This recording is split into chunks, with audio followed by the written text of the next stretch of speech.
Yes, Spurs fans, welcome back to the Irish Hotspur here. This is going to be your weekly panel show, one of the two that we run every week. And of course, we're still in North London Derby fallout mode, but we're also going to try our best to recover ourselves ahead of a PSG game where it's going to be, I don't know, a difficult one to sort of get pumped up for because we know they are one of the best teams in the world. We're basically facing two of the best teams in Europe in a row here. So we see if we can recover for it. And then we also have a very important game later in the week against Fulham. We have a new guest on with us, but someone who I imagine you recognize from plenty of panel shows. He's an experienced vet. We have Lubo in here with us. Lubo, how are you? All good, thanks. Good to be on. And then, of course, Sam, who's a weekly regular on the show. Sam, haven't seen you in person yet since North London Derby fallout. Are you doing okay? I've success every your message. mic there, Sam. I think your mic is a little. Just log out and log back in, Sam. Yeah. We'll get back to Sam on that one, but welcome in some people and then we'll get the show on the way. We want to make the best use of everyone's time tonight. Smash the like button, please, while you're in here with us. And of course, at any stage, if you want to stop the show, welcome to put in a question or a super chat. And then, of course, if you want to support the channel further, feel free to become a member. C4 is already feeling the doldrums of the Spurs loss. Harmless Potatoes in with us, and good evening, Jack and Dave and everyone on the panel. He also saying, I don't think Frank is the right manager for Tottenham, but I would like to sack him now, even though we are breaking all the wrong records now. He wouldn't want to sack him. Sorry, I actually put words in his mouth there. Dermatron upgrading to an elite membership. Thank you very much, Dermatron. Dermatron's gone very early. I said he's a football hipster, where he's gone ahead of the curve by saying Frank out already. He wants to get ahead of everyone. Mr. Dermatron, big up to him. Tartan Spurs is in here as well, up in Scotland. Shemtan, Dropkick Your Teachers in here with us. Wayne Bonner as well. Andrew Burnett, and I'm sure some others. Please, everybody, let us know who's joining in. But let's get this show underway. Sam, will maybe give you the first question as a bit of a mic test here. Vicario and Thomas Frank both issued an apology to Spurs fans in their post-game interview after humiliating 4-1 Derby defeat. Do the apologies actually mean anything anymore to you as a fan, given that we have been given so many, it feels like, over the last few years, and they don't really seem to fix anything on the pitch? First of all, can you hear me? Yeah, much better. Cool. Yeah, I don't know. Maybe it was after Basuma's like 15th Instagram. It's a new chapter. I'm gonna be ready for you guys. Maybe it lost a bit of magic after that. It all does feel like a lot of just words. I mean, don't get me wrong. I still appreciate them saying it, but that's a formality. Like, someone should be coming out and saying it. To be honest, I'm surprised I haven't seen more discourse on social media about hearing nothing from Romero, because I heard a lot of people complaining that Son wasn't vocal enough as a captain. And you'd think that the captain would come out and speak and address the fans after, a disgraceful game against your nearest and dearest rivals, right? So I'm a bit disappointed about the fact Romero hasn't come out. I think that Vicario has done a few too many now. He speaks very well, and don't get me wrong, I really appreciate him fronting himself every time to do it. But I think that someone else needs to step up now. It should be Romero, as I said, but someone needs to step up and come out and speak, not just Vicario. I know that Vicario is in the leadership team now as well, but I want to see other people, coming in and saying it's not good enough, and we're gonna be better for you. I can't just hear it from Vicario, because I don't doubt Vicario's effort. I always go back to his quote when he signed. I would have signed in blood and walked to London. He's there. His parents go to every game. They're getting battered with the away fans at all these games. Yeah. He for me, as much love him or hate him, he seems to bleed lily white. And I need to see other people bleeding lily white or bleeding for the badge, even if they don't fully support us. I need 100% commitment, and I mean, I'll throw it back out to everyone else to finish off. Are you seeing any commitment really, other than a handful of players, and is it consistent? Lubo, what do I think? I'm not interested in hearing about apologies from players. I want to see them on the pitch. That's how you say sorry. If you want to say sorry to the fans, turn up tomorrow night. Whatever the result, the odds are we're going to get beaten. If we get anything, if we get a draw, it'll be a fantastic result to go there and and not lose. So for me, Vicario's use of English language is much better than Romero's, which is probably why he comes out. Do we want to see the same as when Pochettino first came to this country and he had the interpreter with him, didn't he? Do you remember? But I'm to be honest with you, I actually don't care. I just, for me, my interest is seeing what they do on the pitch, what they say afterwards. It really is. I don't care. It's meaningless. We're there to see. If the team, I think we're all the same as fans. I think if they give 100%, you get beaten by a better team. You can, for whatever reason. But if they give 100%, if they leave it all out on the pitch, that's fine with me. I think that was the attitude going into the North London derby for most fans, including myself, and I believe for Dave as well, where I don't think we were under any illusion that we should be expecting to win that game or it was labeled as a must-win or anything. I think it was just sort of meet the bare minimum, really, of just at least make it look competitive, at least show that sort of commitment, and then pretty much just don't embarrass ourselves, going into that game. And unfortunately, felt like we did there. Dave, are you tired of the apologies from players, or do you kind of agree with Sam that it's almost a formality that just kind of comes with defeats like that? Yeah, look, I feel like, it's only right if you've aggrieved someone to come and apologise, whether they accept it or not. So I think, and to Sam's point, fair play to Vicario, because it does seem to be him doing it all the time now lately, and at the end of the day, by him doing that, it's only going to damage his reputation with Spurs fans when he has to keep coming out and doing it. So fair play to him. And I actually think Sam brings up a great point about Romero. Now, I was one that championed Romero for captaincy of this football club, but that captaincy comes with duties. Now, I know what the perception is, and the perception he puts out there doesn't speak great English.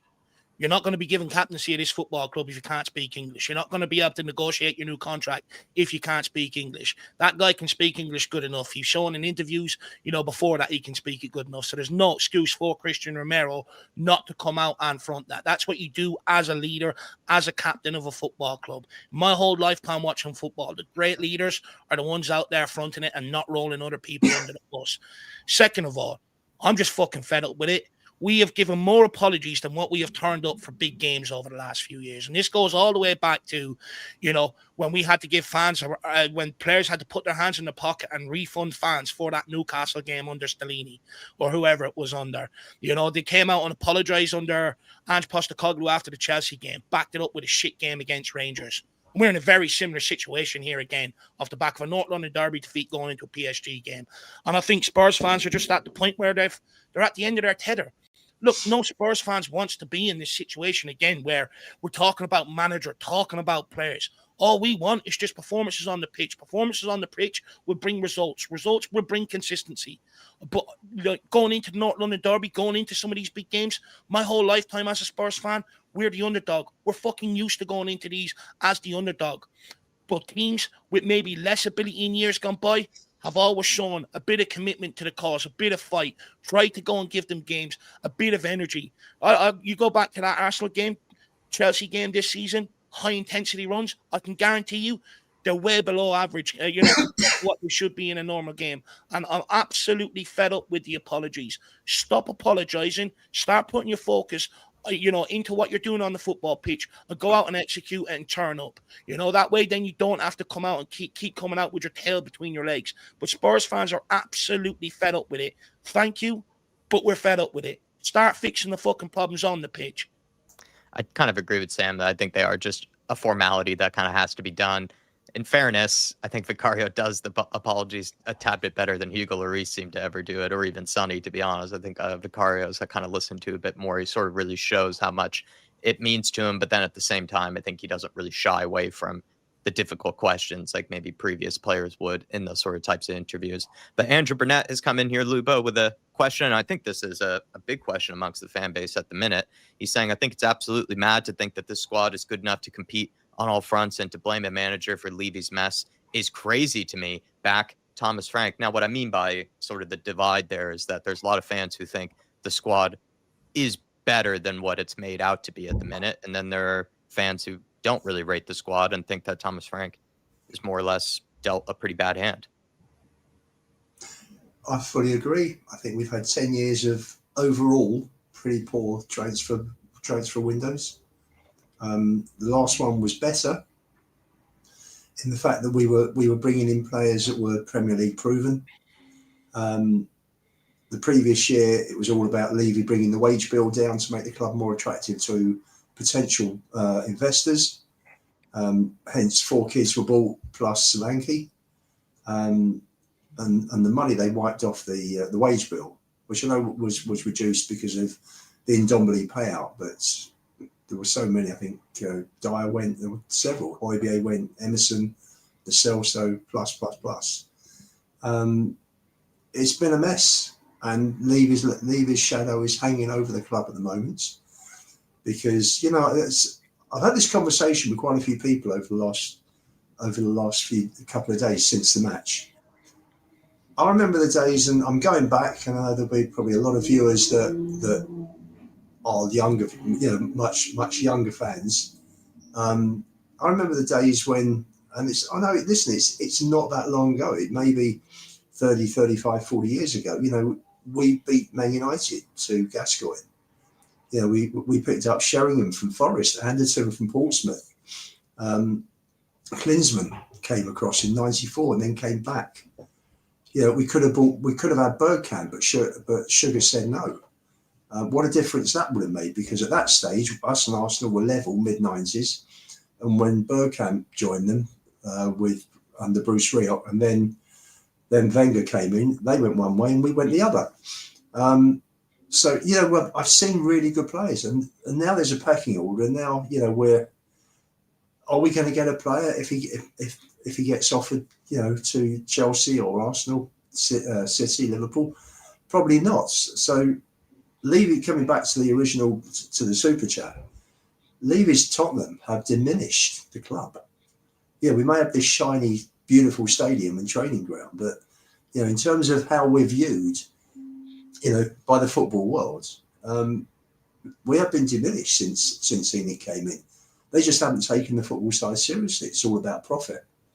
And to me, you look at all the other clubs, and they all stretch themselves, with FFP, PSR, whatever it is. And that's what's happened with Spurs. Andrew's comments here are absolutely spot on. Frank is now picking up the mess for the last 10 years. We bought Sonny, Dele and Toby in 2015.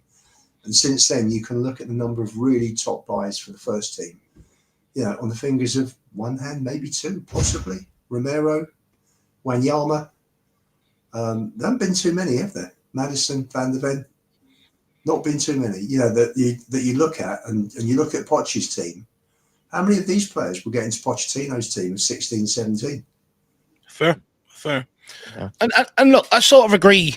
I sort of understand the sentiment where Andrew is coming from here, right? There is glaringly obvious holes in the squad that, could do with fixing. We do need a deeper squad, to be able to go and compete in all 4 fronts. And, to the point, under Ange Postecoglou, first season we finished 5th. He only had the Premier League to concentrate on. Yeah. When we won the Europa League, we did bin off the Premier League. So I think that probably alludes and gives evidence that this squad isn't good enough to compete in all 4 fronts, which I think is a fair statement to make. And I think it's a fair statement to make that he has inherited, a bit of a mess from the previous regime and stuff like that from Daniel Levy. However, I think people are negating a lot of the reasons why we brought in Thomas Frank and why people wanted Thomas Frank in the first place was his ability to punch above his weight with lesser resources and lesser quality players. His ability to be able to get the best out of a bad situation and stuff like that. And I think there are things he's not doing that is not helping his cause. Like, for instance, the line of engagement, how aggressive we are. It's something I've been pointing out for a while. And now everyone's talking about it because Jamie Carragher highlighted it, Monday Night Football, how bad we are in possession. I get that. There's in general, we would prefer a more strength and depth in the forward line. But I don't buy the quality argument right now when it comes to Thomas Frank, because if it was a quality disparity, you would see one half of the front line performing and the other half not. But when no one's performing across the front line and no one's creating, that's where I do think it comes down to tactics in terms of what is the plan in possession. Thomas Frank was asked about in the pre-match press conference. He said, it's something we're working on. It's 4 months in. And what baffles me is when we came into this season, we were pressing teams high. We were turning ball over, and we were going at them and scoring goals. All of a sudden, he completely abandoned that. He took Papamat Sarr out of the team, who was one of the main sources of that high press, completely dropped the team into a much more defensive and pragmatic shape.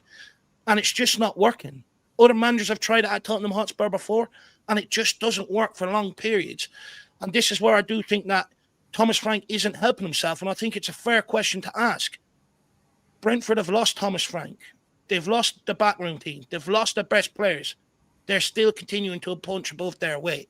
You know, and Jamie Carragher, I think, brought up a very good point as well on Monday Night Football. You know, at Brentford, it's never as scrutinised as it will be when you come to a big top club. So every decision he's making now is heavily scrutinised. And it's a situation he hasn't been in before.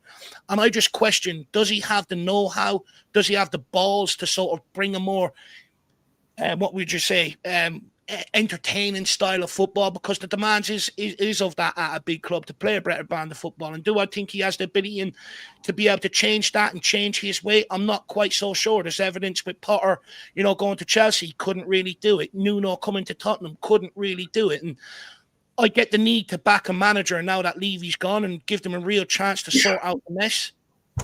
I think it just comes down to whether people believe in what Frank has done at Brentford and can he bring that to Tottenham on steroids, or whether he's just not the right guy to back and we need to change manner and get in the guy that really deserves backing in the long-term sort of backing with a bit more maybe pedigree behind him in terms of managing at top clubs and stuff like that. You know, people talk about Pochettino, but in fairness to Pochettino, he brought Southampton up playing a certain brand of football. He got finished 7th in the Premier League with them, playing a certain brand of football. So when he came to Tottenham, he didn't have to adapt to his style or his brand of football. He could just bring it straight to us, whereas Frank is going to have to adapt. And I'm just not sure he has the know-how for it, or is he going to implement it as quick as maybe Spurs fans would want it? Remains to be seen. And I think that's where people will ultimately end up making their decision around it. Dave, let me ask you. Now everybody looks at Eddie Howe and everybody can see this he's a talented manager. Before he joined Newcastle, what was your opinion on him? It was Burnley and Bournemouth. You know, he even at them club style, but he played a certain style of football. He tried to go and attack teams. It wasn't a defensive setup, and then he moved to Newcastle and he's trying to bring a more attacking style of football. He already had that in his arsenal, and that's why he ended up getting the Newcastle job. So it's easier to translate that across to a team like Newcastle than it would be for Frank coming into Tottenham.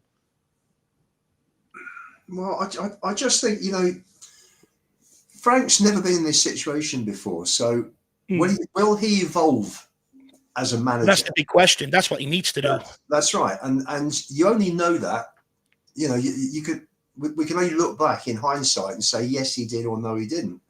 You know, we look at it and you look at Arsenal, and Arteta joined 6 years ago. And the first 2 seasons, he was 8th. Okay, he won the FA Cup in his first year with Emery's team. And then he started stripping out, you know, he got rid of Aubameyang, Lacazette, David Luiz, Mesut Ozil, the other centre-back that was there. And I looked at the programme on Sunday, and there were only 3 players out of that list of 26 on the back of the programme that were there when he joined. So, you know, 6 years, 23 new players, plus others that have been and gone in the meantime.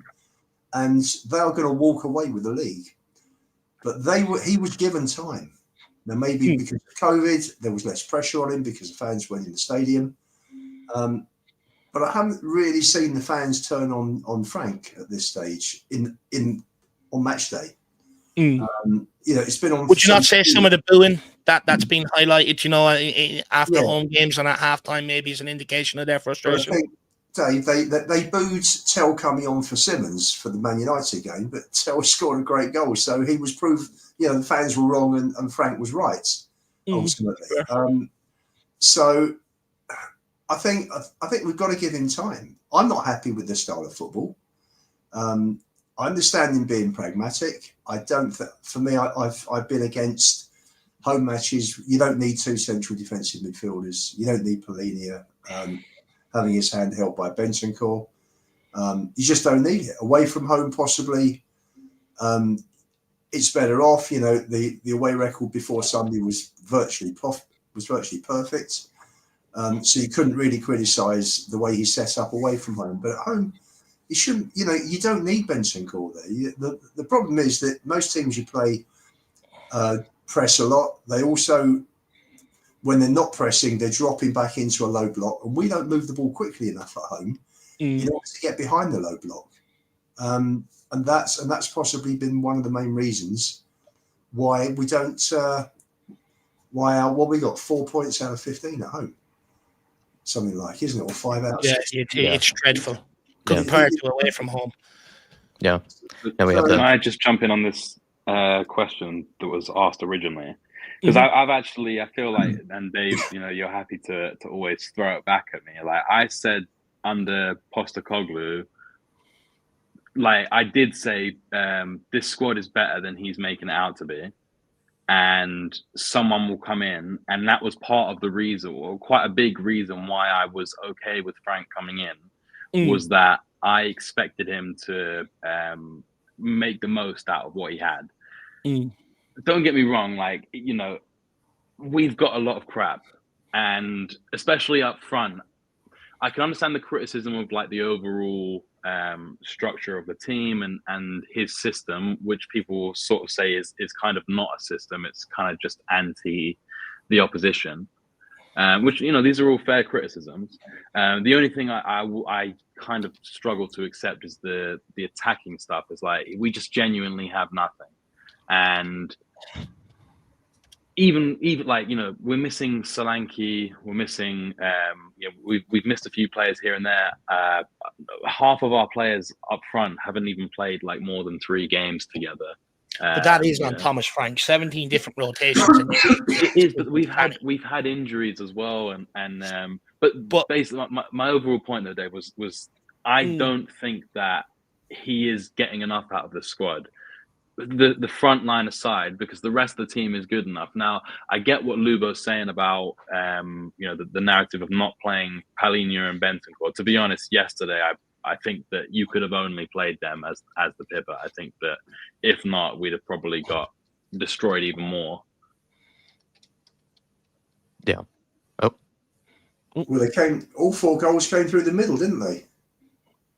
Yeah, no, I think part of that maybe actually had to do with, even though we played very, I don't know, we were just all over the shop. But I did wonder, like, if maybe part of the thing he got wrong there was he did play Odebear out on the wing and maybe didn't put an extra man in midfield, because it did seem like even Bentancur, Palhinha on their own still weren't able to sort of keep Arsenal out of the midfield. I just want to take in Jerome's, because I think it's around the same sort of talking conversation as Andrew's. He's just on the total opposite plane that Andrew is here. So I think we lost you for a second, Sam. So maybe you could come in off of Jerome's here. He's saying, stop the cap around the squad and not being good enough. Last season, the narrative was with a proper coach, the squad will be higher up in the league. We have Kudus, we have Mwani, Xavi Simons, and Frank is not playing to their strengths. Yeah, that's kind of what I was going to say. You know, as much as I think that the personnel aren't good enough, Johnson still scored, you know, 20 goals last season. And everyone thinks that, or a lot of people think he's the worst player to ever play for Spurs in the front line, and does nothing with the ball. But, you know, if we're not able to create chances going through teams, then we've got to do what we were doing last season, which we know we're good enough to do, which is hit that back stick and put Johnson there. But I agree with you, Jack, though, about Odebear yesterday. I think that was in my mind. I saw a lot of people complaining about the lineup, but I also saw probably 95% of those same people saying we should play a back 5. So the only thing that I thought from the initial lineup really that was wrong is what you said. Like, he should have played one of Sarr or Bergwall rather than Odebear. And I think that you'd have had a bit more balance. You'd have had someone else who can progress the ball, someone who will press as well. And I just think that pretty much every time Odebear got the ball, he was just swallowed up, by Timber. Literally every time. I think Ali Gold was saying that, like, he only had one successful dribble and the rest of his attacking metrics were like all 0. Yeah. Like he made one pass or something. One successful play. It's like I know we hardly had the ball, but when you've got the ball, if you've got a player who's not doing anything on it, it's effectively the Brennan Johnson thing that everyone complains about. You're playing with 10. We were playing with 10 yesterday, and it showed. Yeah, I think everybody wanted sort of a similar formation to what we saw against PSG. It's just the slight different or variation was that he put in an extra forward player in the case of Odegaard instead of putting in an extra midfielder. Because against PSG, we did have Pop Matasar, Palhinha, and Bentancur, and we saw that it can work. And you did Kudus and Richarlison up top. Not saying that would have fixed everything against Arsenal, but maybe that was also part of what he might have gotten wrong. But Dave, I mean, and Lubo, Jerome, as you can tell, is on the total opposite plane here, and that's how I sort of said that to Lubo originally. There's just two very different ways of thinking on this. There's some who think the squad is good enough, and there's some who think the squad just isn't good enough. So what's the point, really? No, look, but this is the point I've been trying to make all along, and where Sam said he disagrees with me, and then he agrees with Jerome here. This is where I'm sort of maybe not getting my point across properly, but, the system isn't getting anything out of any of the forward players. I get the limitations in some areas, but it's not set up to get the best out of any one of our players. Like, for instance, Xavi Simons. Frank didn't have a player like that at Brentford. And you can see he's struggling, how to use him, where to fit him in, what he sort of needs. If he wants him to be the fulcrum of that attack and everything to come through him, what he needs running off him and stuff like that. And, when you look at the system, every pass is usually backwards. There's not really any out balls. No one's really running beyond the ball. No one's breaking their bollocks to get up and support attacks and stuff like that. And I do think that all comes down to instructions, the system and stuff like that, because that was Frank's way at Brentford. And I just think at times at Tottenham, he needs to let the handbrake off. I think Moani is a good player. I'm not going to die on the hill of Moani until a bit later on, and if the same stuff continues, because he hasn't really been available, for Frank to really get the best out of him. We've got a guy that came off the bench, impacted a World Cup final. Can't even, okay, against Copenhagen, he missed a couple of chances, but since then, can't even get a sniff inside the box of an opportunity. Xavi Simons came with huge fanfare. Many people at the time forget. They said we got a better player, and they'd rather have him over someone like Eberechi. Now, some of that may have been copium. But at the end of the day, if Spurs fans are really happy to get him because of what he's at other clubs, we're not seeing anything out of him. In fact, when the guy gets the ball, he doesn't really have any runners beyond him, anyone to really play in or anything like that, which I think is hindering him. The likes of Mohamed Kudus, very talented players. But when he gets the ball, he seems to be isolated. There's no one really getting out to support him, no real passing options and stuff like that. These all come from the manager. These are all instructions where, patterns of play. But I also don't think, and Matt Law put out an article yesterday saying apparently that people inside the club are coming frustrated with the amount of rotation that he's making. And that's one thing I've always argued with this front line. I get he's had injuries to likes of Kulusevski, Solanke, Maddison.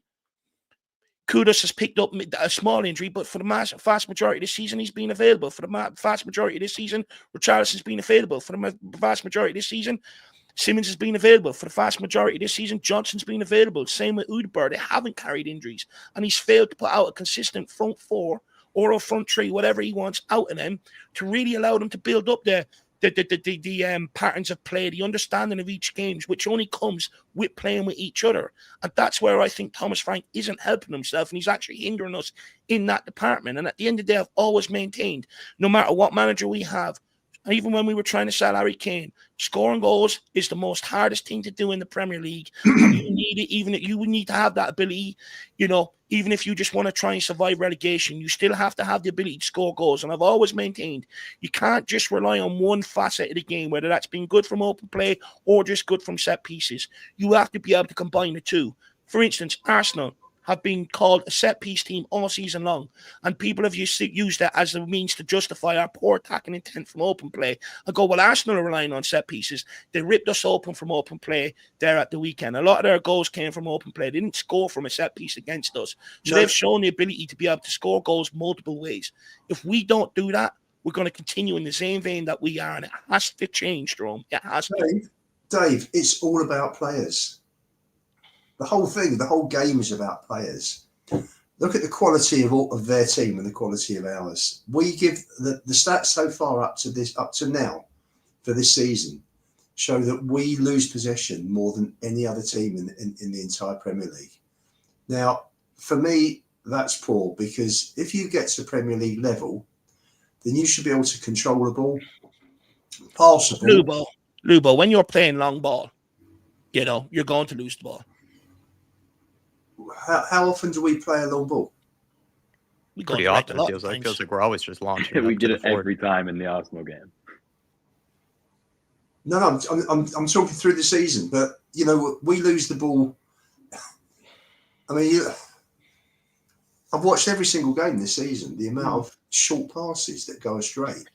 Yeah, I agree with you. There has been on occasions, like, look, Frank has tried to be a bit of a hybrid, right? He has tried to build out from the back. He hasn't been direct long ball all the time, but there are games, where he has gone long ball a hell of a lot. And I think, look, to your point, losing the ball as much as we do, that could lead down to some of the quality of the players, but it also could insinuate that these players maybe don't understand what they're being asked to do.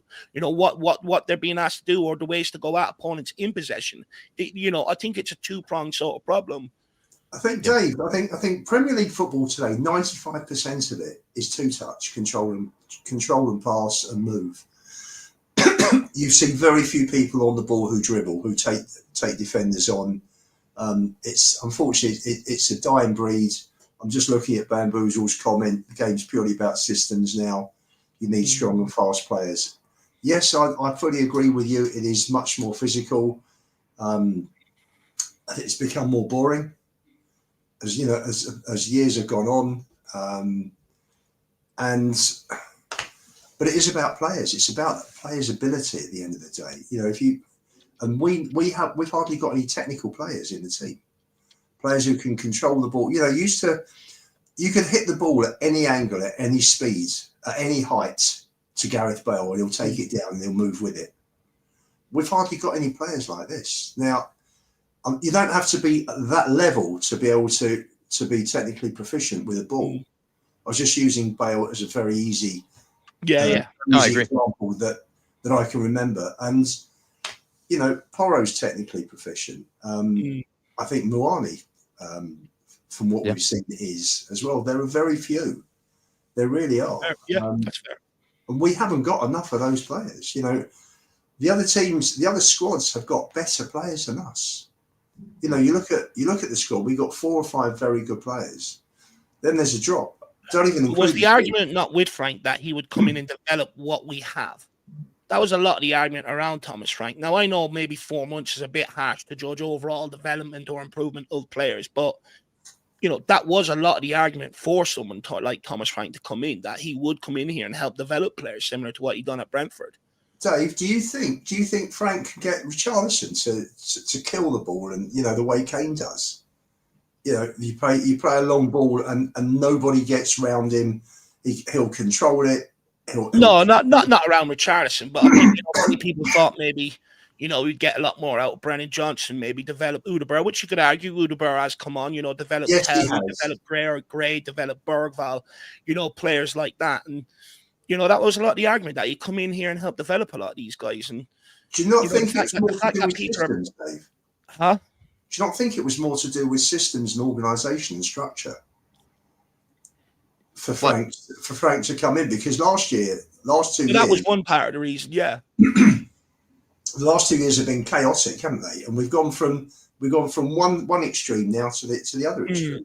And there's no balance. And that's the thing. That's what I think, that's what we're all here saying today. Every Spurs fan, we need a bit of balance. People ask Postecoglou to be a bit more defensively, refused, cost him his job.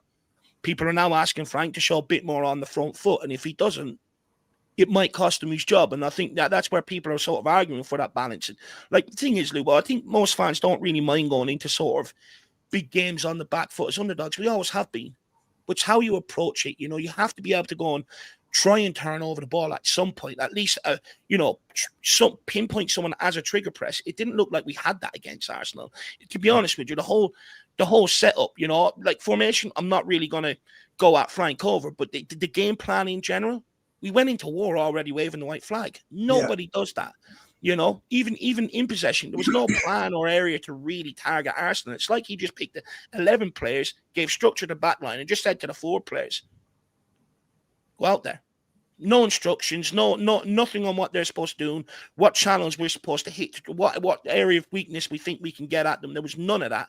And I think that's why I'm here having these discussions for quite some time about Thomas Frank, that he needs to bring this. I tried to warn about this 3 international breaks ago. At the time, it was too soon. No one wanted to hear it. But we're approaching this point now where he needs to do it, or it's going to cost him his job. He needs to bring a better balance. That's all I'm asking for out of the guy. If I can see that, he gets more time from me. Let's add another question in here from Drew. He's saying the issue is that Frank has came out and said that we could give it a go, then plays a back 5, hoping to nullify them and grab a goal from a set piece. Absolutely disgraceful. And we're going to take this quote, that Thomas Frank said in the beginning of the season: if you don't take risks, you also take risks. It's important that we do take those risks. Risk means playing forward. But it feels like, since Spurs have had 3 out of 5 of the lowest XGs this entire Premier League season, that we haven't really been seeing a lot of risk taking, you would say, when we're in possession or just in general. And I think even Drew even followed up by saying, to a man, you would argue our team is much better than Sunderland's, but they actually went out and gave it a go. Maybe following back to you and Lubo here, Sam. Lubo first. It does feel like, a team like Sunderland did set up, maybe a bit defensive, but there was more of a plan going forward when they actually did have the ball. Same thing with we saw with Forest against Liverpool over the weekend. They set up pretty defensive, but they had a real plan going forward. Even when we played PSG in the Super Cup, we played defensive, but there was a real idea of what we wanted to do when we had the ball. Well, they pressed up against PSG in Italy. We pressed hard. There wasn't that much football, and both goals came from set pieces. But we pressed. There was a system in place. Same at Man City. The performance at Man City this year was absolutely brilliant. Unreal. Great game plan. Great game plan. For me, I've been saying for ages, even last season, play a back 3. You've got Porro and Udogie as wing backs, and Dan So, since he's come in, isn't of the same level anywhere near of Mickey and Cutie. But he's a good third centre back. You play the 3 of those. You play Porro and Udogie, and you play.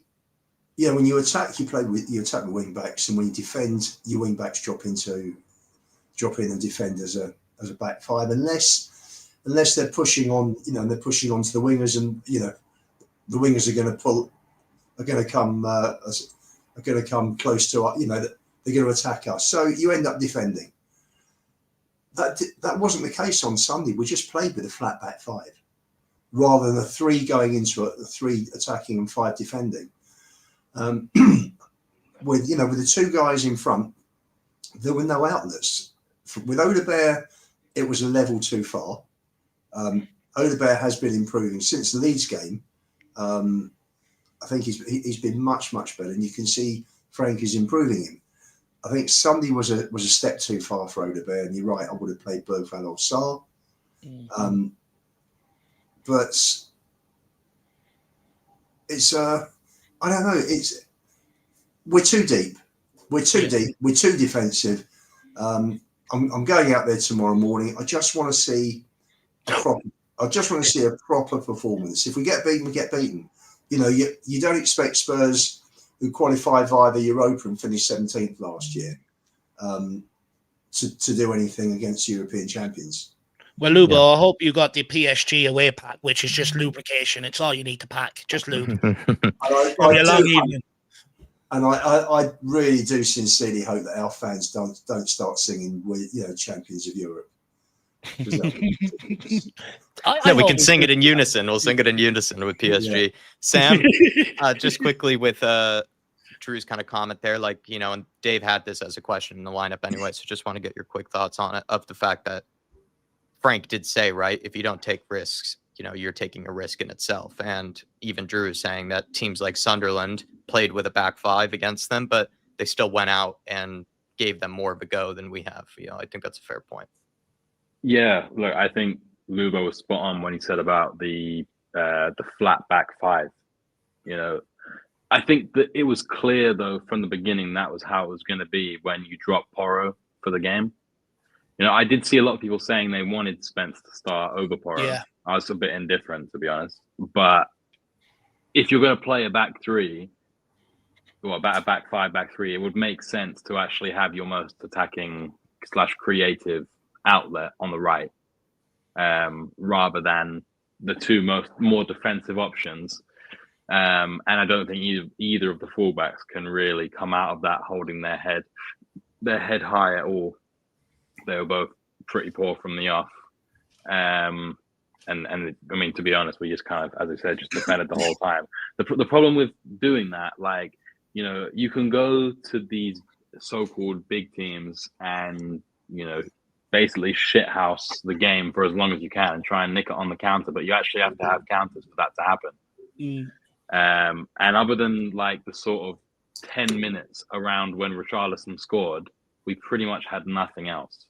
But on the reverse, until they scored, other than that chance for Declan Rice in the first minute, it was also just a terrible game of like very little quality.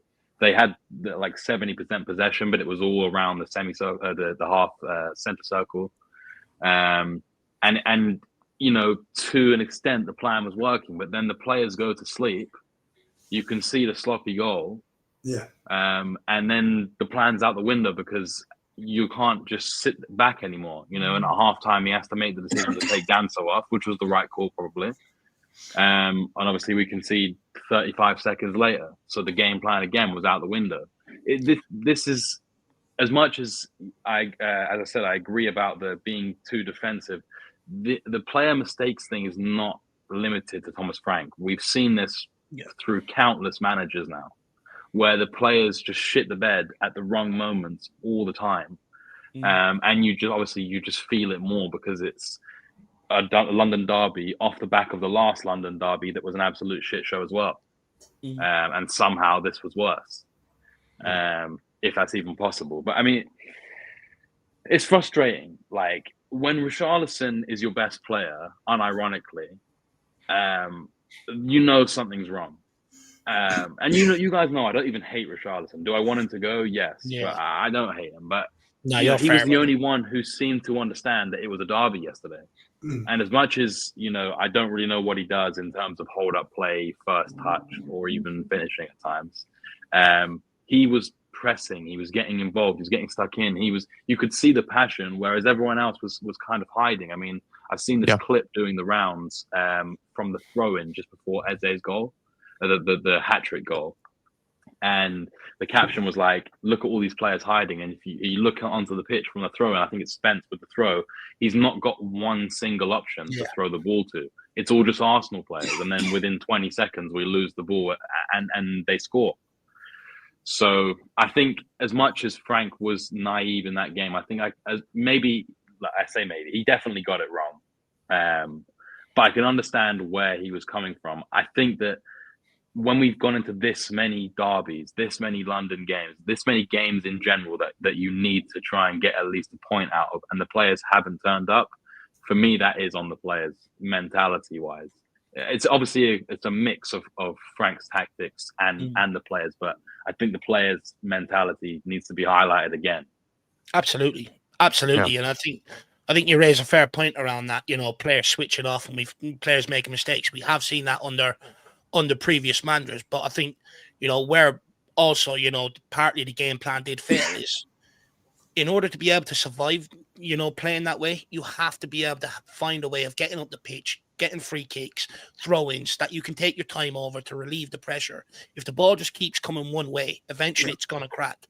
You know, if you keep letting too much water hit a dam, eventually it's going to find a weak point and it's going to crack. We had one corner, Dave, I think, as well, right? One corner. And that's the thing. Our game plan relies on set pieces, but we have to be able to get up the rest to be able to get a set piece. You know, even to be able to get corners, and it's sort of like, therefore, it's actually nullifying us being able to be as good as we are at set pieces and use our biggest weapon because we can't even get out. And that's where a part of the game plan failed. But you're absolutely spot on. And look, I hold my hands up, you know, about the Jed Spence one. I did think going in with Jed Spence was the right thing. And with my predicted lineup for tomorrow, people see it. I have held my hands up. And I think the one biggest thing we really missed was that bit of quality from Pedro Porro, although he has his defensive vulnerabilities. Just that bit of quality to be able to hit that ball, you know, not straight at a player, but be able to whip it with a bit of pace in behind to hold it up, to give your player a chance to get up there and, put pressure on or hold it up and stuff like that. And we did miss that, in fairness. And look, that is one I call for, so I can't complain about it, but I am holding my hands up that, glaringly, obviously, from the Arsenal game, he's just got to play because of that ability alone right now, because of where we are as a team.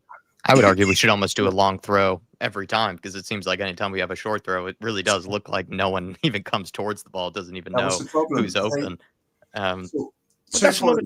Two points, Dave. I just wanted to raise, coming back onto Spence, I would have played Spence on the left because he handles Saka very well, because Saka turns onto Spence's best foot. And for that reason, he very rarely goes outside his fullback, Saka, onto his right foot. So I would have played Spence on the left and Porro on the right. And we talk about not having players available, players not showing up. I think you look at the stats for the ground covered on Sunday, and Spurs covered 103 kilometres and Arsenal covered 112. And I think that sums it up. You're looking at virtually 9% more running and efforts made by Arsenal than our team, and it showed. Yeah, it showed massively on the scoreline. Johnny Stokes saying, "I'm giving Frank 2 years. The players are the problem." He's almost in a similar boat to what Ryan is here, John Stokes, or he's just going to give him time no matter what. I wonder what that means in the case of, let's say, we do fall outside of the top 10, John, and we end up finishing there at the end of the season. Of course, that's a long way from now. I'm probably being a bit ridiculous by even suggesting that, but if that were the case, I'm curious if you still would give Frank a lot of time, because I do feel like, especially at Spurs, especially at top level clubs, I do think it's a bit more cutthroat than just giving a guy time no matter what. But people are welcome to look at it differently than I am, and 45 months as well is a huge milestone. So thank you so much, John Stokes. And then we're coming back to Jerome here, who has been patient, saying, Lubo, are you telling me that Sunderland have a better squad than us and they gave Arsenal a challenge? We gave them the easiest game this season. Jerome, why? I haven't seen Sunderland, so I can't compare the two. But they don't have a better squad, though, Lubo. Come on. But hang on. They bought 14 new players, and they're all busting a gut for this manager, which is a damn sight more than our players are. Now, you can have players who are absolutely superb, majorly talented. If the mentality is not right and the effort and commitment isn't there, then that nullifies whatever advantage they have over say, Sunderland players who play. Our players may be more skillful, more talented, but we've hardly got any players who are technically proficient. So I'm not too sure. We're missing an 8. We don't have an 8 who, like a Modric or a Dembele, who can put their foot on the ball and spray the ball and take control of the game. We don't have a centre forward. We don't, Richie's stats, funny enough, we were saying last night, Richie's stats aren't bad this season, considering.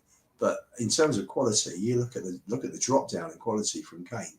And there's always going to be a drop down in quality when Kane left, but you don't expect a chasm of golf, a chasm of class. It's this big. So we've got no 9, we've got no 8.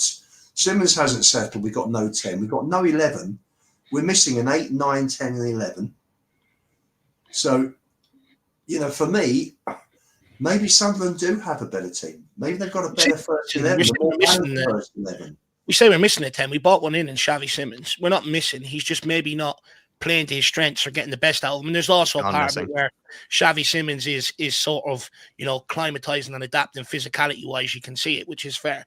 Look, I think there's more just hunger coming from Sunderland than there is from us. Like you would say against Chelsea, like we really lacked any sort of intensity and passion for huge periods of the game. And we were playing at home, whereas Sunderland playing at home against Arsenal, for whatever reason, they looked at that as like a huge game for them to potentially win, if not get something from it. And they really did sort of put a real shift in from every single one of their players, even the guys that came in off the bench as well. And you just don't feel like you're seeing that from Spurs. I'm not even sure if it is as much of a quality issue. I think it is actually, you have one team that clearly is fighting for each other, and then you have another team that doesn't seem to be doing that and doesn't seem to be fighting for the manager, for each other on the pitch. And that's really the huge difference. And sometimes then that might be seen as a quality difference. It probably just isn't. It's probably just down to sheer effort alone. And sort of tag on the back of that, just to say to Jerome, Plymouth knocked Liverpool out the FA Cup last season. Are you telling me Plymouth's players are better than Liverpool's? This is a Liverpool team that, okay, even their squad players who came in for that game, they're better than Plymouth players. Why did Plymouth were up for it? They gave everything. Yeah. And on any specific day, a lesser team will raise their game. The better team, if they drop 5%. But the thing is, though, there's no. I get Sunderland will raise their game for the likes of an Arsenal and stuff like that, right? But for us, it's North London derby. And there's no excuse for the lack of intensity and stuff like that. Look, when it comes to Sunderland, do they have a better squad? No, they just don't. But they're getting more out of what they've got than what we are, and I think that's where Jack is absolutely spot on. You look at them, they're all fighting for the one cause. They want to try and do something. They want to maybe just be a team that's better than just beating relegation, but actually push up a little bit. Whereas you look at ours, for whatever reason, whether it's the message getting across, whether the players aren't receiving it or taking it on board or whatever, we're just not seeing everybody pulling in the same direction. Yeah. But to people's point, how many times have we been here over the last few years? And some of these players have had multiple managers now, so they also don't get off the hook in that regard either. But Dave, these players are being paid a fortune, and the league, 100% is non-negotiable. 100% effort and commitment, has got to be a minimum. Yeah. And for me, that's my worry about Frank. He can adapt, he can evolve, he can change his tactics. If he gets better players in Jan, he gets Kulusevski back as well, Solanke, then he can evolve and he can push it forward. He'll have more confidence. I get all that. But he's also got to inspire the players. And if the players can't get themselves up, we got players that can't get themselves up for Chelsea and Arsenal. Yeah. That is an absolute disgrace. Yeah. And though, we've had Vicario come out twice and say, we weren't up, in effect, basically saying we weren't up for it. For me, it's disgusting. And Frank has got to be strong enough. Arteta went in to Arsenal and he cleared out all the players who were like Bertie Big Bananas, got them out, didn't want to know, and brought players in, replaced them straight away. If Frank has to do that, he should do that. And he's got to show that he's the boss, he's the manager. And now, if he shows over the next few weeks that he is sorting things out, he's seen problems, he's resolving the problems, he knows how to deal with it, then I think the Vinay should come out the way that Jim Ratcliffe came out with Amorim and said, he's our manager, we're sticking behind him. We're right behind him. He's here for 2 or 3 years. So that everybody knows Amorim's going nowhere. The players who are playing up know that they're going to go before him. And player power isn't quite as strong as they may think it is. And that's what he's got to do. Maybe he's too nice. But this is a big job, and he's got to show he's up for it.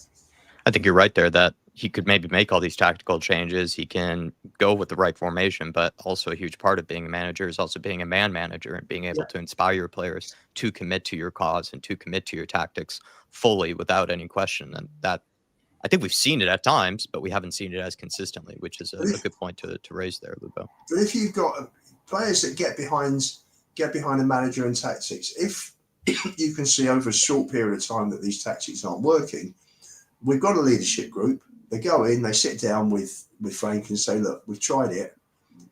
Look at the results. Let's go through it. And let's analyze it. What do you think? How are we going to improve this? Because this isn't working. And then let them talk to the manager. And at the end of the day, they've all got to be in it together. And they've got to be, you can't have a manager that's totally aloof and totally intransigent like our last one was. It wouldn't move. Wouldn't change his style of play. We were getting ripped apart week after week. Didn't change. And the players changed for the final part of the Europa League. They changed. They went in to see him. They said, we're not happy with this. We're getting beaten every week. And not only are we getting beaten, we're getting torn apart. We're wide open. And they changed it. So for me, people will say, oh, Ian, that's really churlish. Why aren't you giving Postecoglou credit? I think the players did that. And you saw when Postecoglou joined Forest this year, played exactly the same way. Didn't change. No changing. totally intransigent. That's his way. I'm not changing. Again, I don't suppose he cares. He's been sacked twice in a few months. He's got 12 million. What does he care? But I'm sure what he thinks about it from a professional angle. Maybe he thinks we'll won a European trophy. So, I'm justified. But for me, that's where Frank's got to be. But if players are not prepared to play for it, then he's got to bring other players in. Yeah.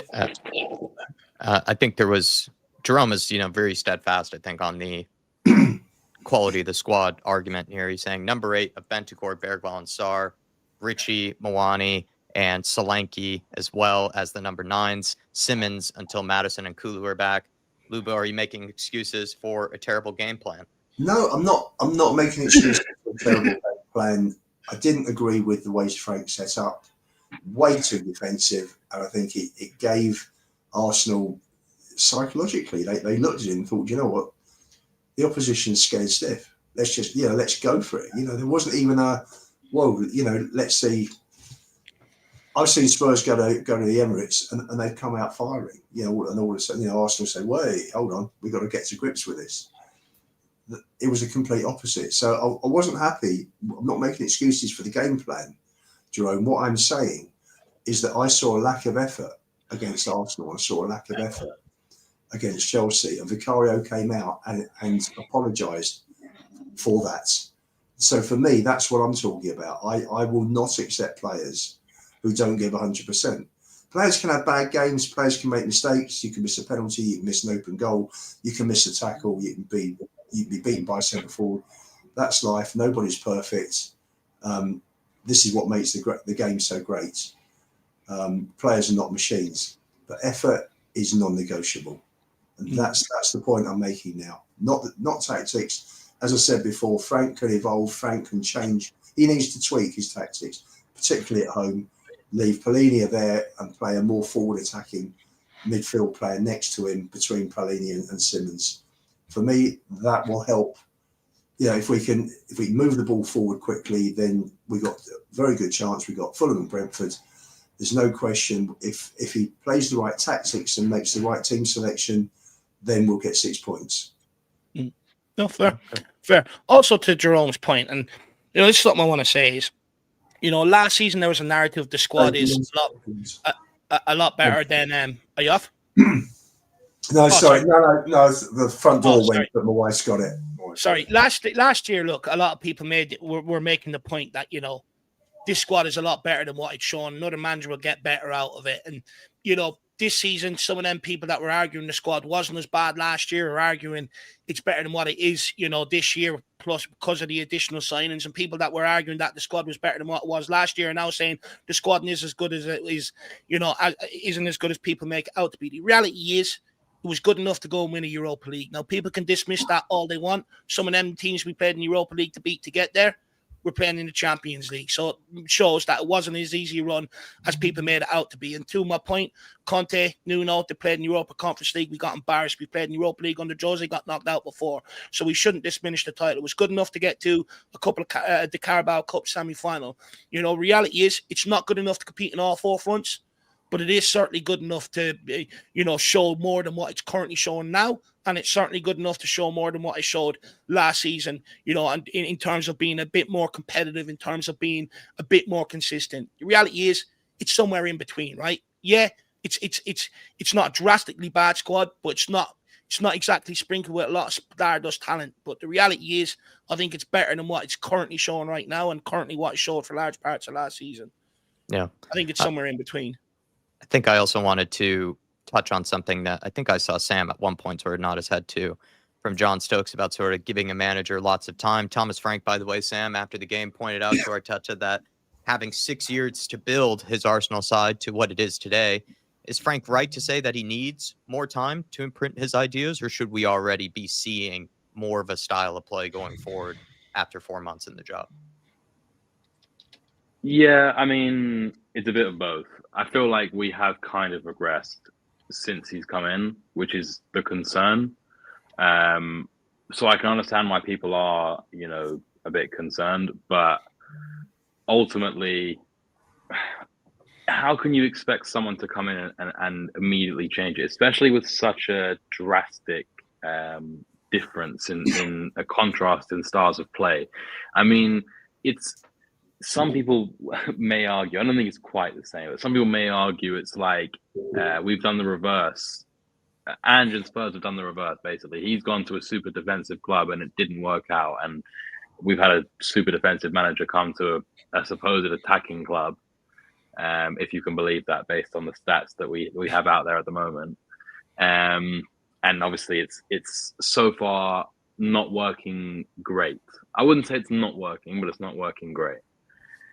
And I'm kind of confused because the narrative last season under Ange, the end of the first season wasn't good. And there was already a lot of people who were murmuring, saying, I want him out, I need him gone, it's never going to work, blah, blah, blah. And those people were met with, I just can't deal with another manager sacking. I just want to get behind someone. I don't care who it is, but like I just need to get behind someone. Whereas this season, we're 4 months in, and I've already seen so much Frank out. And I'm not Frank out, so I don't know if my algorithm's just showing it to me because I've like clicked on a few threads to see what people are saying.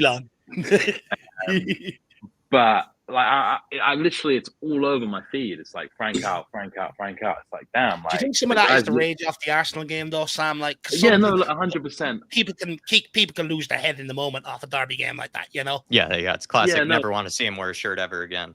Classic. 100%. And I think that Tyler's one of them. Like people might hate me for saying this, but I think that that's also the reason why everyone's so upset about him saying about being 17th last year. I think that they just needed something to be angry about. And that was he gave them the perfect munition to basically hate on him. And I don't know if you've seen any of his quotes from tonight, but someone said in the comments, like, oh, have you seen his quotes from tonight? He basically, one of the quotes he said was pretty much like, oh yeah, we'll only be good for like 10 to 12 games of a 60 game season. We'll be all right for 30, and then the rest will be not good. It's like, bro, what are you saying? Like, you're adding fuel to the fire. I mean, I feel like he's definitely cutting a figure under pressure. Whether or not there is actually pressure on him internally from the club saying that he needs to, really buck his ideas up or get walking. I think it's difficult in the world how it is to just exist and not see the discourse that people are like hating on you, saying that you're never going to be good enough to manage a big club like this. And I feel like it is interesting that it's kind of like the reverse of people who were saying this about Ange last season and now kind of saying the opposite about it. And the people who were saying that we should give Ange time are now flipped as well. Not everyone, but there does seem to be a large portion of those two opposing views and narratives that have flipped over. So it's not great. So if you got rid of him, David, if you got rid of him, 18 games, let's bring someone else in for 18 games. And if he's no good, let's bring another manager in for 18. We'll have 3 managers this season. The look when we're going for proper, top level managers, the look will be horrendous. Yeah. They'll look at it and think, well, what chance have I got? They don't give anybody time to sort out a mess. They don't get anybody. He's had no time on the training field. We're playing every single midweek virtually. The Champions League, getting into the Champions League probably doesn't help Frank in the way that he can't drill the team the way he wants to. Because it's sort of. Well, I guarantee you, though, Lubo, that wasn't he didn't go into the job interview saying, well, Champions League is going to be a problem for me. I've never done it. No, of course not. But Dave, he was more than willing to take it on. I'm talking just logic. If you've got a free week every single week, there's so much you can do. But this is what I tried to highlight when we signed him, and no one wanted to listen to it at the time. I tried to highlight this. I said, I question the effectiveness of Frank's game plan, being implemented at Tottenham, because at Brentford, he has 5 days on the training pitch between every single game because he goes out the domestic cups quickly at Brentford.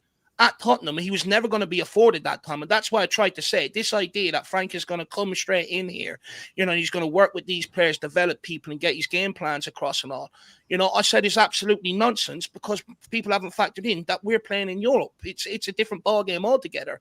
And, you basically, that's where you do have to sort of have your principles and sort of stick to it to a certain degree, because you're getting one day on the training pitch and you're asking rolling these guys out there again. But that's something, like, people are coming to that conclusion now. That's something I was the only one of the people out there that tried to highlight that when all the fanfare around bringing this guy in.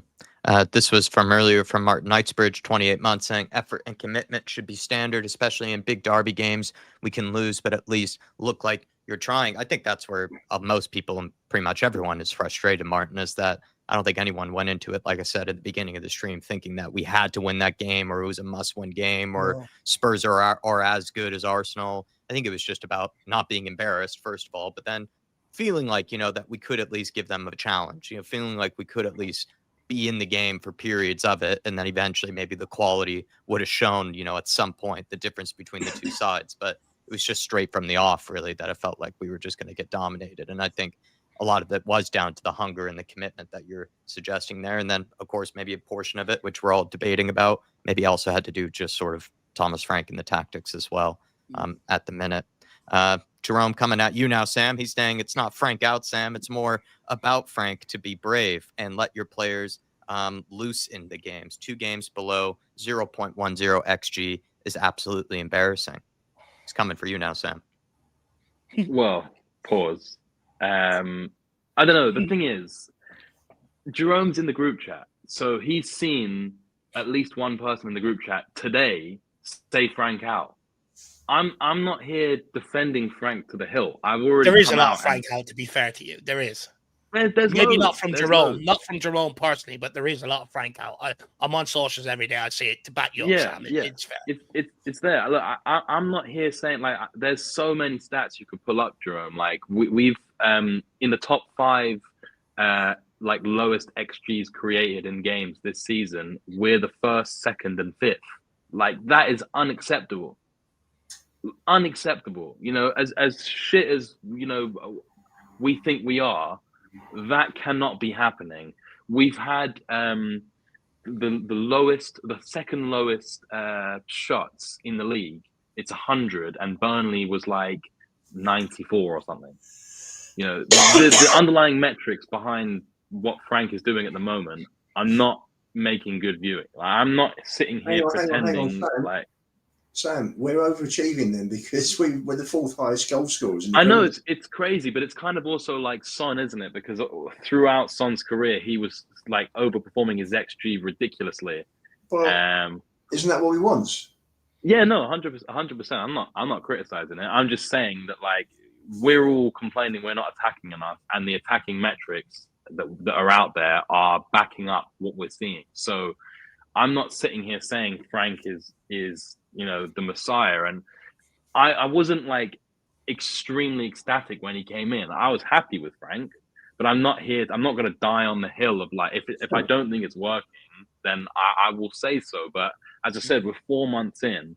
I reluctantly gave Ange like 14 months before I was really actually saying like I need him gone. As much as I was feeling it before, but now I actually feel like there's so much that Frank needs to do.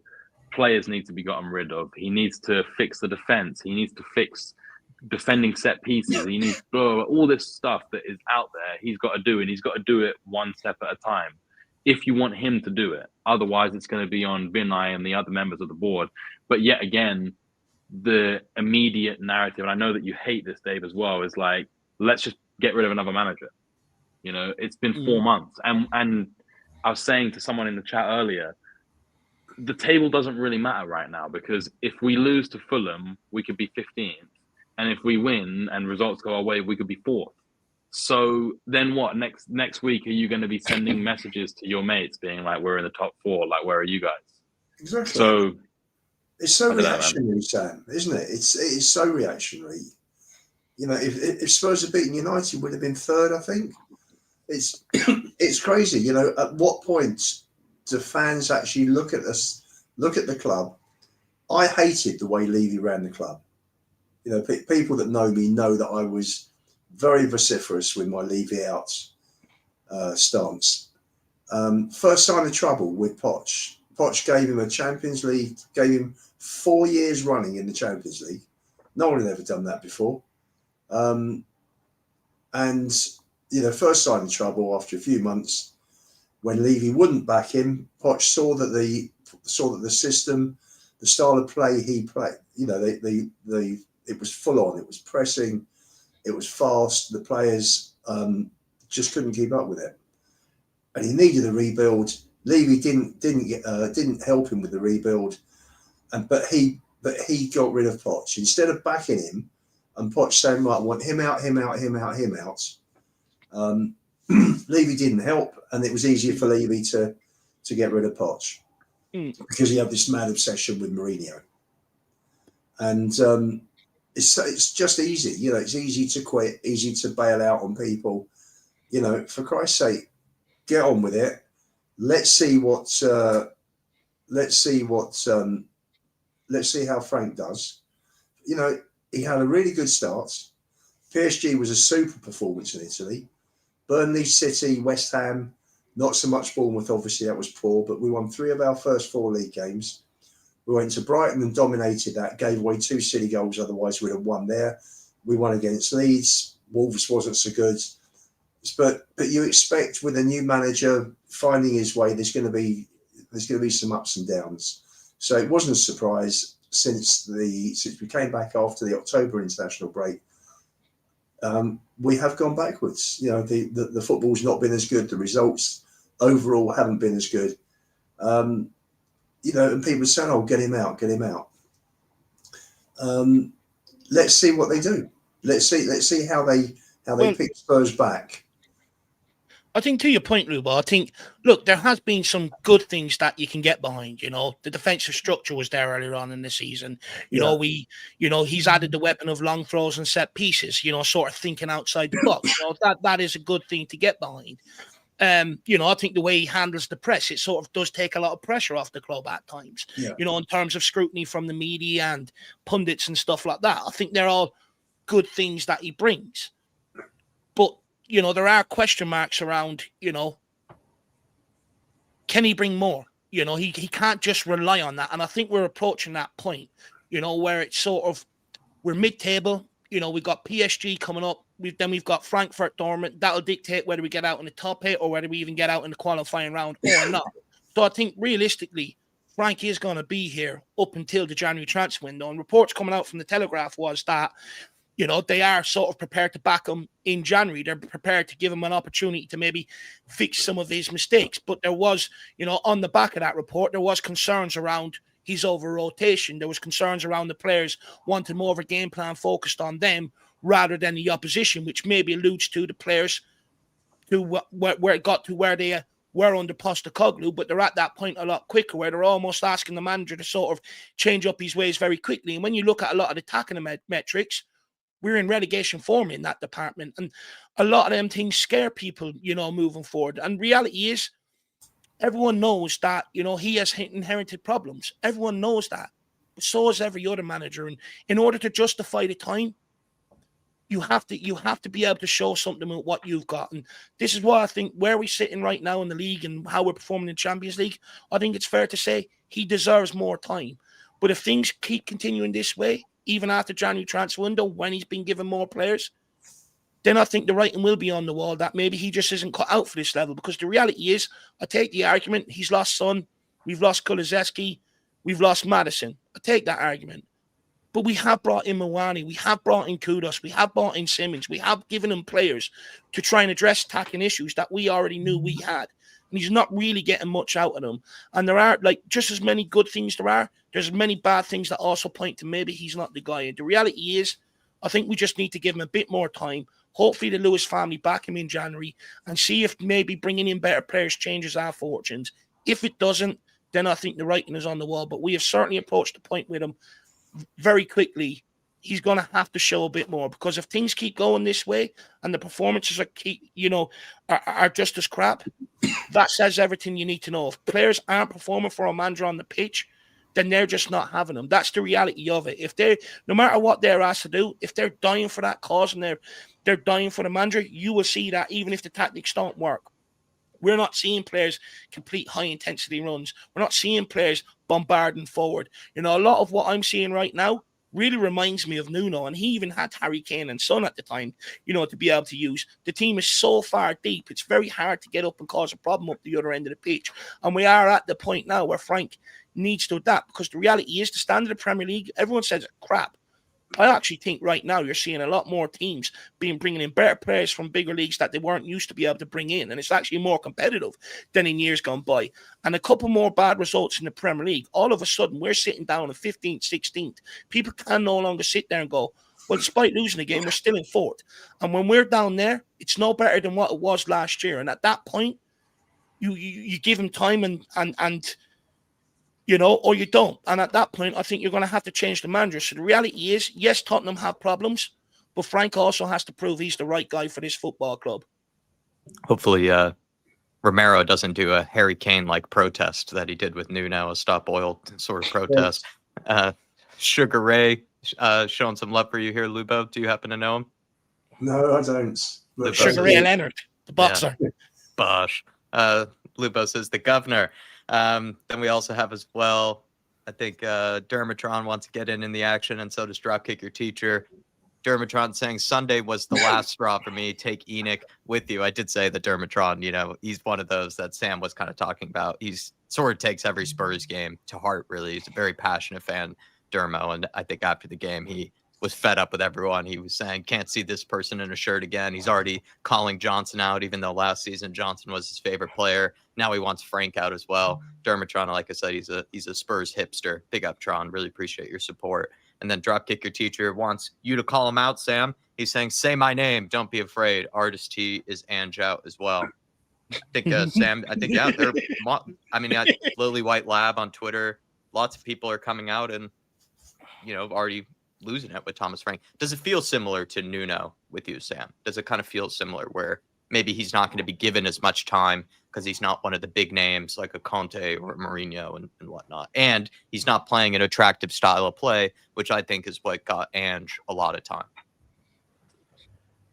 I don't know about the Nuno thing because I was on the other side of it, I guess, and I don't know whether maybe in my few years since then I've calmed down, and I'm not so emotionally driven with my my feelings towards our managers and our players, etc.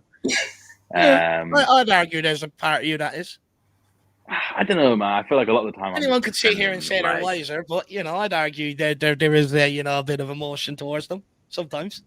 But I don't know. But my point is, like, I don't know if I was just like actually taking into account everything that Nuno was doing, rather than just being like, he's shit, get him out, I need him gone, and I'm still waiting for him to make us proud. Making everyone else proud. Yeah, exactly. But I don't know. It was interesting. It was interesting. I'll come back to you on that, Jerome.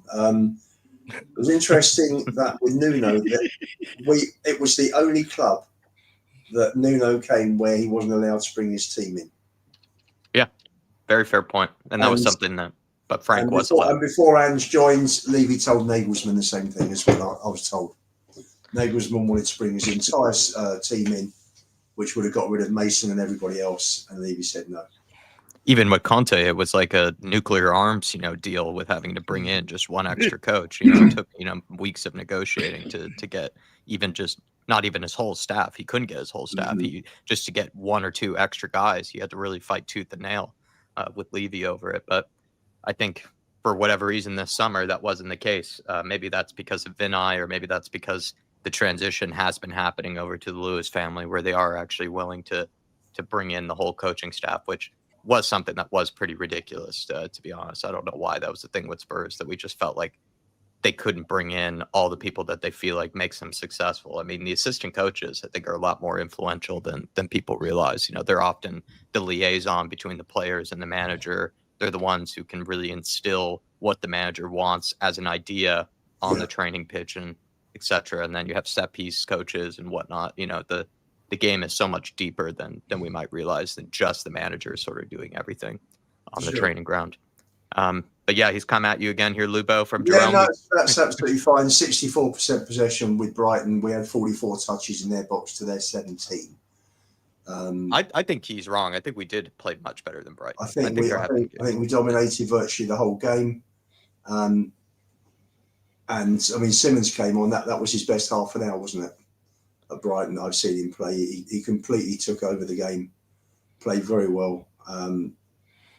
We gave away those 2 stupid goals. We got caught up the pitch wide open, Postecoglou style. That's the only time that we've conceded a goal like that this season. And the second goal, Vicario got his feet wrong and the ball swerved at the last minute, and he wasn't positioned properly to deal with it. And we're 2-0 down. We should have been well clear by then. Yeah. But again, we didn't translate the pressure into strikes on goal. But we dominated that game in terms of possession, in terms of being, having the ball, in terms of not, taking the game to them. It was, for me, we lost 2 points that day. Yeah, I agree. I think that's not the right game to call out. I think there are much better games to call out, to be Wolves, honest. Jerome. Should have called out the Wolves one. Yeah, that was the wrong one to do there. Or Bodo Glimt. Yeah, or Bodo Glimt, exactly. That was a nightmare. Yeah. That was a nightmare, wasn't it? I'd argue Brighton was actually one of the better performances, despite actually what the scoreline suggested. I think there was more, it was only really just individual errors that really led to the goals conceded, and it wasn't as much system. And yes, we were 2-0 down, and yes, we had to scrap our way back into the game. But that aside, it was all Spurs. I think we even fluffed a few chances too. I remember Richarlison had one of those infamous whiffs. I remember Odegaard skied one that he should have been able to get on target as well. Even I think the goal that we did score, it took like Kudus to shoot it, and then it bounced 7 times in the penalty area, and then somehow just bundled over into the back of the net. I think that was actually weirdly one of the better performances, Jerome. But I could be wrong. Welcome to call me out. I want to get in on the action, but thank you guys for being here with us. Lubo, really appreciate you adding to the show and making this a 4-person panel show. Anything that you'd like to plug, or anything that you want to get off your chest, as we're wrapping things up here? No, for me, no. Back on Thursday on the Spurs 5. We'll have a good debrief on PSG. Should be fun. Should be spicy. See you then. And thanks, guys, for having me on. And thanks to everybody commenting. And if you haven't liked and subscribed, push the button. It's very kind. Have a great time in Paris, by the way. I was just going to say that. Cheers. Apparently, it's not as nice a place to go as it used to be. Apparently, it's very dirty and smelly now. But look, hopefully we can pick up something there tomorrow, because fair play to any fan that's going out there. I mean, you really are brave in it, because no one's predicting. Well, actually, bar Lazy 8 actually is predicting us getting a result. I think I'm probably soft in the head because I'm going to Newcastle next week as well. But something's wrong with me, obviously. Hopefully we stink up Paris, with a nice stinky win. Thomas Frank sort of a defensive tactic style. That'd be nice to stink it up that way. Sam, anything to plug or anything that you'd like to add? We are going to take some members' questions. So, Lubo, if you want to stick around for this, you're certainly welcome to, but it is going to go on for probably another extra 10 minutes or so. And Sam, of course, same thing to you. But Sam, any final comments or anything to plug? No, not really. I just everyone needs to try and remain calm. I think you're more than justified to have your feelings towards how Frank is playing. I would just calm down with the Frank out after 4 months, when it's been average rather than really bad, in my opinion. Just for those who do want to be Frank out, like RST, when is acceptable for them to come out with it? I'll watch the time frame. I don't think there's necessarily a time frame. I just feel like when you're missing the main two that I really think about is obviously Maddison and Kulusevski, but also I think Solanke is a much bigger miss than people really give him credit for, because he was a big miss last season when he was out as well. Even if he's not scoring goals, his movement and his link up is significantly better than the other players we have available at the moment, or at least from what Muani has shown. So I'm personally like hesitant to be anywhere near Frank out until he has a few more players. And also, I just feel like the narrative last year was, I don't want to sack another manager. I want to give someone time. I want to get behind someone. Why has that disappeared? I understand people were attached to Ange, and maybe there's some ill will towards the new guy because he replaced Ange.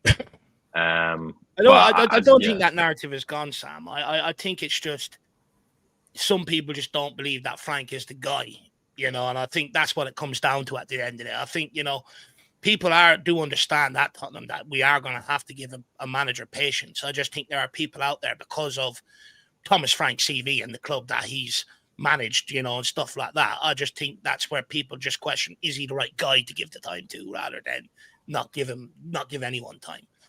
I think is more of it what's going on.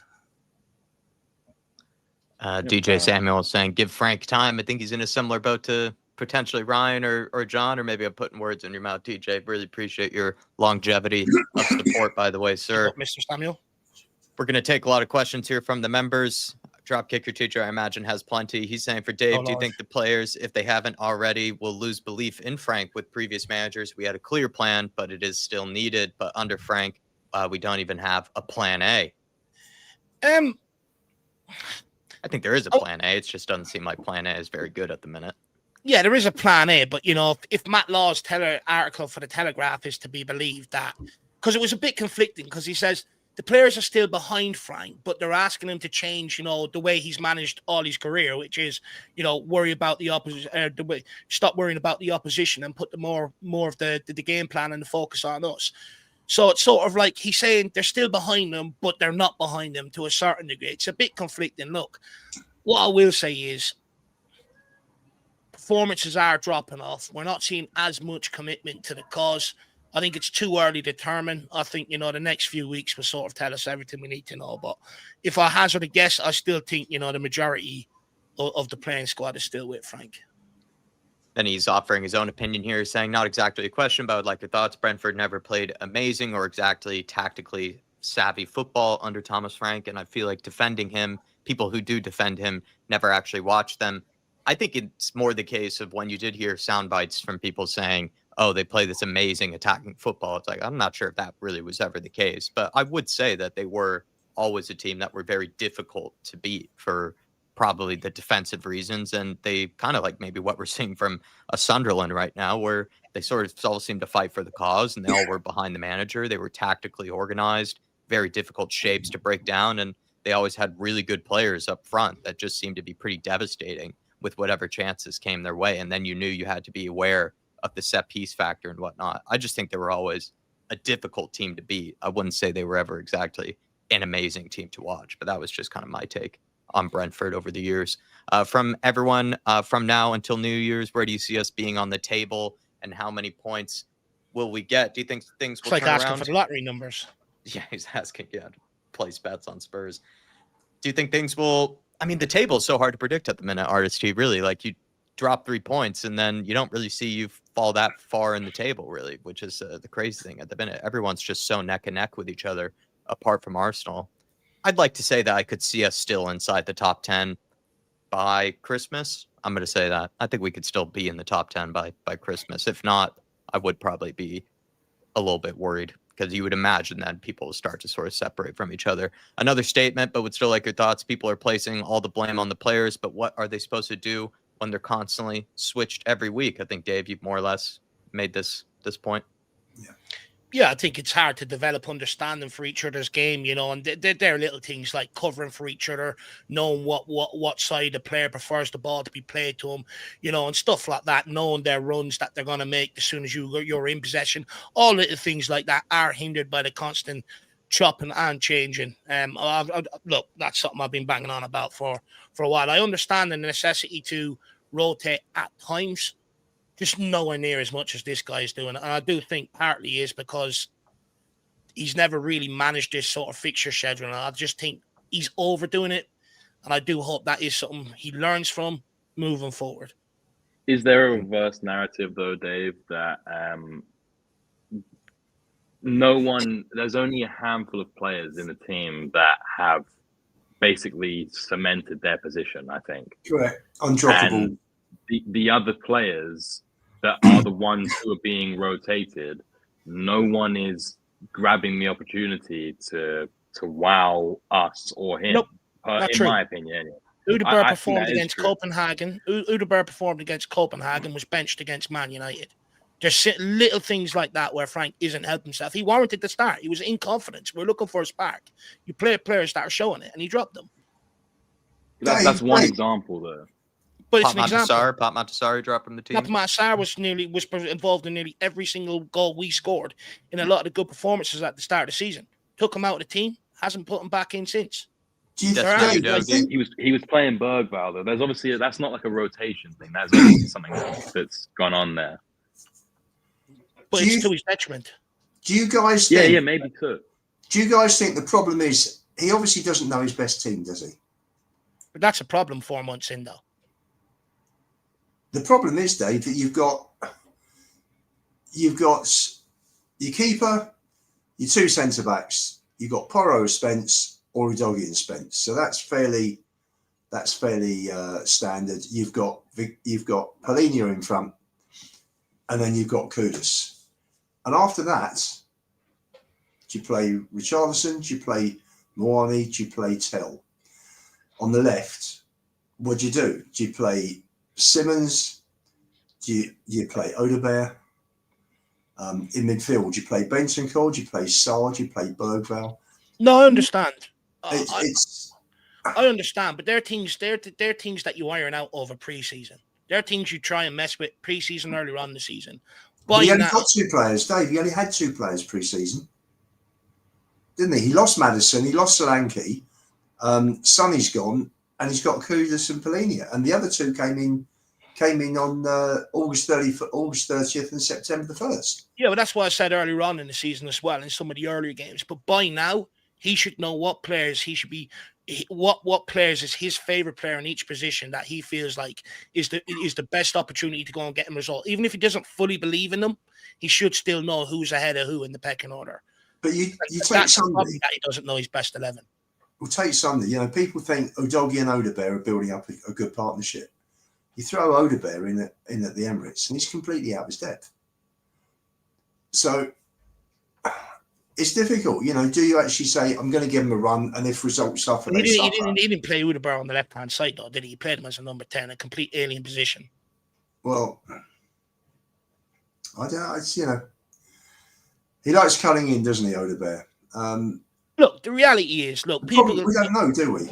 Look, people are going to have their opinion on it. My opinion is that, you know, the over rotation is killing our attacking play. I think it hasn't helped with some of the results, you know, like against Wolves, against Bodo Glimt and stuff like that. And look, at the end of the day, other people believe it's a great thing. Time will prove who's wrong and who's right. Leave it up to that. Sam, I think your laptop's about to die. What are you having for dinner? That's a good question, because I'm pretty sure the chicken I have in my fridge is like 3 days off. So it might have to be a little browse of Deliveroo and see we're always what's on Deliveroo, man. Every time we're playing clubs, you're ordering up food. You need to start cooking. That's not. We haven't actually played that much clubs. Recently, it just seems like every time I'm speaking to you, you're ordering up something. Yeah, you keep ordering takeaway, and you're Frank out. Guys, I'm going to say thanks. Yeah, and good night. Thank you, Lubo. We've asked enough of you as well. Appreciate you and all the viewers. Thanks for having me on, guys. No, thank you, Lubo. Appreciate Thank you, Lubo. Cheers. Guys, you can catch Lubo at the Spurs 5. I did put his link in there. I'll put it in there again. Thanks. Make sure you get across and show us some support. So Sam, Sam, let's get down to the nitty gritty. What are we having for dinner? Honestly, man, I don't know. What are your options on Deliveroo? Let's help you. What are you swaying towards? I don't know. Chinese, Indian, McDonald's. I had Burger Chinese King. on Friday, so like with Steak. my family. So I don't know. Maybe some sort of like. I don't know. Maybe a burger. You could go for the artist tea, since he asked the question, which is a burger with, what is it? No cheese, ketchup. A burger with no cheese. It's actually not a burger. It's a burger patty with 2 pieces of cardboard and just a bit of spit in there for lubrication. Yeah, exactly. That's his burger. Get the artistry burger. Beef or chicken burger, Sam? I don't know, midday. Maybe I'll go for a chicken burger. It's been quite a long time since I've had one. Chicken burgers are elite, lad. They are. They do go a long way. All right, my laptop is literally about to die, I think. Have a So good I'm evening. gonna Thank have you, to love Sam. and leave. Thank you Appreciate for you. your time, man. Lads, Thank you. chat. It's been a pleasure, and I will see you next week. See you Take it next easy, week, Nicely guys. done. Nicely done. Have a good Q7 one. saying, would you all agree 3 of Frank's Brentford attackers walk into our starting 11? If so, it's not as an excuse for how bad our attack is, and Frank should be getting a better tune out of them, but it's a huge factor on how mediocre our attackers are. I kind of do see where Q7 is coming from, where I subscribe to what Davis said, where it's like, regardless of who he has, he still should be trying to get a little bit more out of what we're seeing. If you're generating 0.03 XG, even if you have the worst forward players, like surely like you're not at least giving them any sort of opportunities to try to at least, manifest something. But at the same time, I would say Mbumo walks straight into the team. I would say Wisa would walk in ahead of Odebear, would walk in ahead of Brennan Johnson at the minute on the left-hand side. And he had, of course, Ivan Toney, Ollie Watkins. He had great players during his time at Brentford. And I think, if anything, I think he kind of relied on that. I think he relied on having a very good defense and then just sort of let his forward players do their thing. And they kind of could just do it because they were all great individual players, really. And he almost kind of wouldn't say he lucked out. I think that's the Brentford model, really. And you're kind of seeing that right now where Kevin Shada looks to be a great player. Igor Thiago looks to be a great player. Damsgaard's a great player. They've just kind of continued to just regenerate solid players all the way around. So I think I would agree with your statement there, Q7, even if it's a bit like a question. Do you think if you had a front four of Mwani, Solanke, Kudus, right wing, and Kulusevski, things would be as bad? No, I would hope not. Look, yeah, you would hope not. I think look, to be fair, there has been times we've had breakaways and some of the wrong passes or that wrong final ball hasn't been there, right? Granted. But it's just recently, the way the tactics are set up, like we're not that team anymore that we were at the start of the season. We were pressing teams high, turning ball over, one pass, we were killing them off. We're sitting so deep now. Even if you had these guys in attack, you're still going to struggle to get up the pitch. And it's nearly as bad as it was under Nuno. And he had Kane and Son. Look how badly they struggled in the system despite the quality. The reality is, I think Kudus is a good player. Despite my reservations about Simmons coming in, I think there's a player in there. He's going to take a little bit more time. But I'd argue, does Frank know what to do to him? He didn't really have to incorporate that player into his team at Brentford. I think... I really like Kolo Muani, and I think there's fair arguments to say, I know Kolo Muani has only played a couple of games, but bar the Copenhagen game, have we really put him in any positions to really show how lethal he can be? And, this is my point about it. I think it's a bit of both, but I question, I just question, will Frank change the tactics to get more out of these guys? But ultimately, that's probably one of the forward lines I would go with.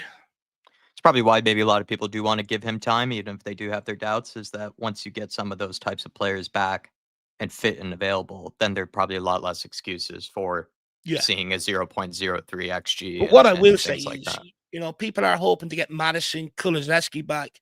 Despite how good they were last season at times, we still have problems up front, even with them in the side. Yeah.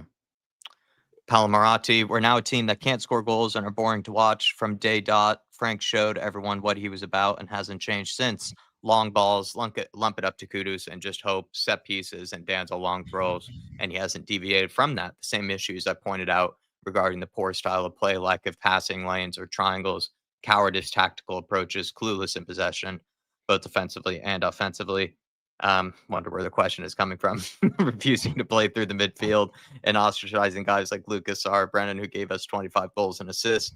Managers start as they mean to go on, so this shouldn't be a surprise to anyone. What more will it take for people to realize the problem isn't the players, but rather Frank's fundamentally flawed football principles? I think you're just sort of expressing your your feelings, Paolo. So thanks for putting it in there. I'm not sure if it's in the form of a question, but thank you.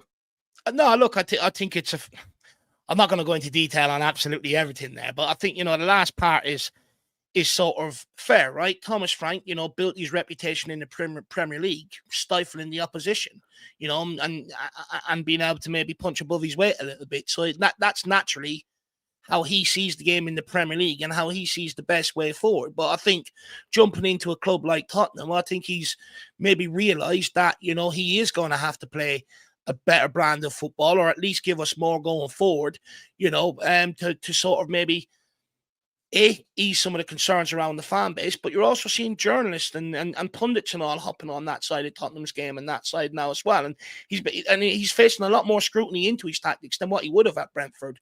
So the reality is everyone has one perception of him at Brentford, but being at a club by Brentford, a lot of the times, a lot of your tactics, your decision makings and stuff like that isn't scrutinized. It's only when you really jump into the hot seat at a big club where that's really the true test, when everyone's scrutinizing it every single game. It's a complete, and that's where you can be found out. But also, I've seen it time and time again where managers jump from clubs like that playing a certain way and struggle to adapt to the demands of being at a bigger club. And I think Thomas Frank right now is at that point, and only time will tell now moving forward whether he has the ability to be able to take the reins off and take the handbrake off a little bit and find a way going forward, or whether he won't. Only time will tell, Paolo. But he's reached a point where what he's doing isn't going to. He's not going to survive doing what he's doing right now.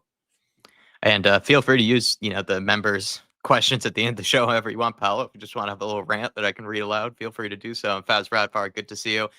I would go 6-0. We're going to be 6-0 tomorrow, Fazzy. It's going to be an absolute demolition job in PSG. We're going to take down the Eiffel Tower and we're going to bring it home with us and plop it in North London. Big up to you, Fazzy. And thanks to everybody for making this show possible. Thanks for being here with us. Thanks for supporting the channel. Thanks to all the generous support from you guys, all the members, and as well as also the people that brought in their own opinions and, of course, challenged anybody or agreed with anybody during the show. Andrew Burnett, Jerome, Druzilla, Johnny Stokes.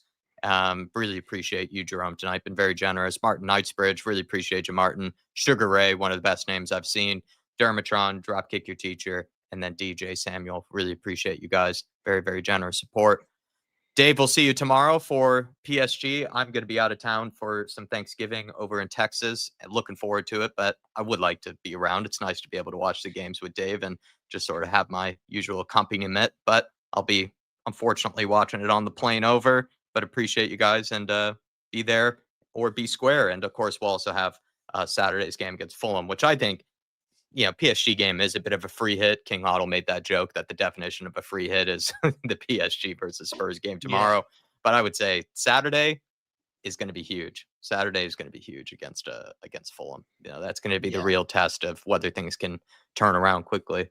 But appreciate you guys. Love you all. See you next time. Come on, you Spurs. See you tomorrow. Come on, you Spurs.